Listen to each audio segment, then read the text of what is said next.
بسم اللہ الرحمن الرحیم۔ حدیث نبوی صلی اللہ علیہ وآلہ وسلم۔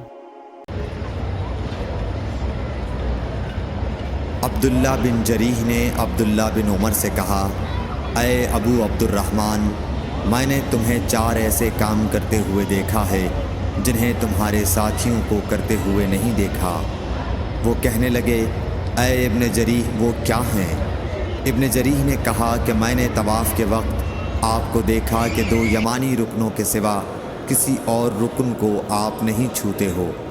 دوسرے میں نے آپ کو سبتی جوتے پہنے ہوئے دیکھا، اور تیسرے میں نے دیکھا کہ آپ زرد رنگ استعمال کرتے ہو، اور چوتھی بات میں نے یہ دیکھی کہ جب آپ مکے میں تھے لوگ ذی الحج کا چاند دیکھ کر لبیک پکارنے لگتے ہیں اور حج کا احرام باندھ لیتے ہیں، اور آپ 8ویں تاریخ تک احرام نہیں باندھتے۔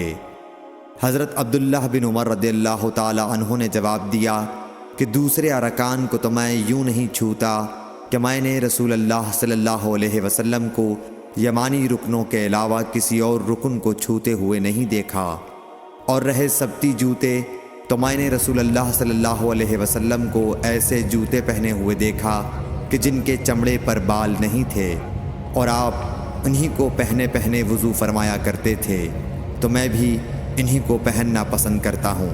اور زرد رنگ کی یہ بات ہے کہ میں نے رسول اللہ صلی اللہ علیہ وسلم کو زرد رنگ رنگتے ہوئے دیکھا ہے، تو میں بھی اسی رنگ سے رنگنا پسند کرتا ہوں۔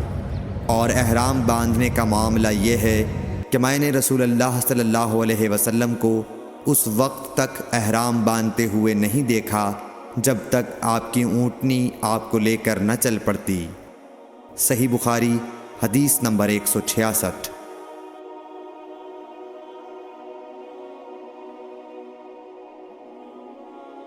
رسول اللہ صلی اللہ علیہ وسلم نے اپنی مرحومہ صاحبزادی حضرت زینب کو غسل دیتے وقت فرمایا تھا کہ غسل داہنی طرف سے دو اور اعضائے وضو سے غسل کی ابتدا کرو۔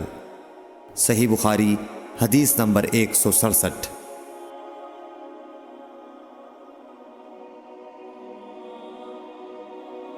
ام المومنین حضرت عائشہ رضی اللہ تعالی عنہا فرماتی ہیں کہ رسول اللہ صلی اللہ علیہ وسلم جوتا پہننے، کنگھی کرنے، وضو کرنے اور اپنے ہر کام میں داہنی طرف سے کام کی ابتدا کرنے کو پسند فرمایا کرتے تھے۔ صحیح بخاری حدیث نمبر 168۔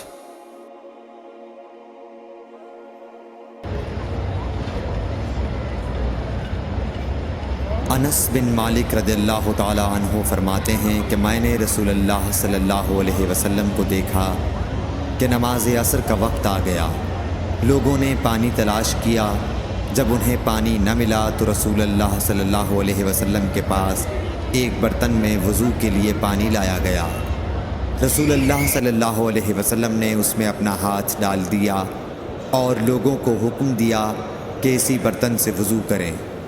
حضرت انس رضی اللہ تعالیٰ عنہ کہتے ہیں کہ میں نے دیکھا کہ آپ کی انگلیوں کے نیچے سے پانی چشمے کی طرح ابل رہا تھا، یہاں تک کہ قافلے کے آخری آدمی نے بھی وضو کر لیا۔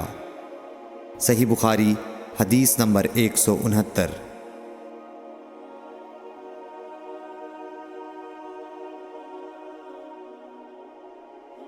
ابن سیرین کہتے ہیں کہ میں نے عبیدہ رضی اللہ تعالیٰ عنہ سے کہا کہ ہمارے پاس رسول اللہ صلی اللہ علیہ وسلم کے کچھ بال مبارک ہیں جو ہمیں حضرت انس رضی اللہ تعالیٰ عنہ سے یا ان کے گھر والوں کی طرف سے ملے ہیں۔ یہ سن کر عبیدہ نے کہا کہ اگر میرے پاس ان بالوں میں سے ایک بھی ہو تو وہ میرے لیے ساری دنیا اور اس کی ہر چیز سے زیادہ عزیز ہے۔ صحیح بخاری حدیث نمبر 170۔